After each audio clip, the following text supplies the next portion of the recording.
Tito noon. Kay Tito noon. Ilibot niya muna.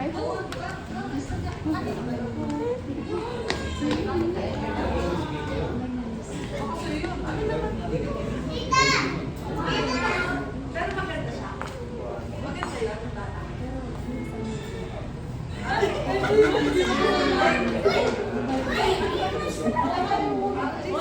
Siyempre may chat pa pagkakasing mo O RJ, pigilan mo ko.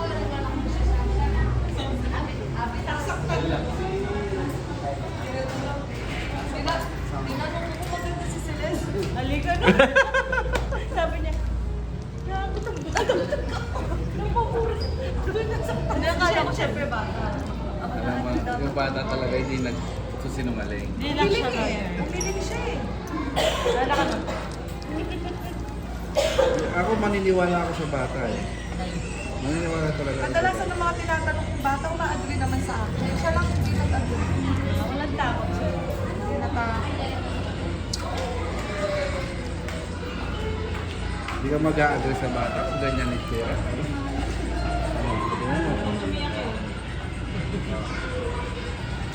Not pie. Hindi ka mag-a-agree kung ganyan itsura. Hoy, alam mo yung ginagaya niya yan? Na-scroll lang namin sa Facebook. Iba yung lahi siya, pero ang ganda. Nakita ko si ano.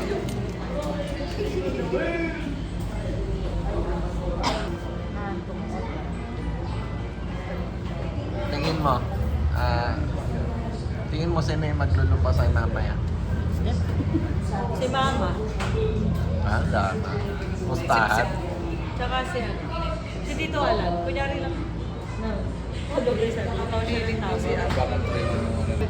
Saya-saya naman yan. Gabi tawa sila ng tawa. Nangyingay nila magkakapatid. Sige. Pagbukas naman ako. Nag-iiyak kayo ako. Tignan nyo ba. Isasaksak ko kayo doon sa nicho ako. Sabi na, uy, doy. Tito Alan ang yabang yun. Uy, doy. Ako ganito yun. Pag may sumigaw sa kanila, Mabis nakasaksak na ka. Yung talaga mo.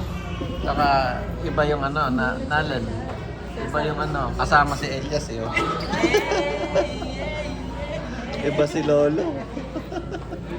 Alias, Makati to. Makati pagkatapos mag-service siguro. kasi hindi ko talaga siya siyempre, ganda natin na tapos, Brad, say hi ka po. Say hi.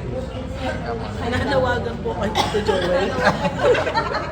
Yung asawa mo nandito na, ikaw na lang. Andito na, nasaan na yun? May make-up. Wala, ipag-picture tayo. Hindi dito na ulit. Si George yung mag-organize.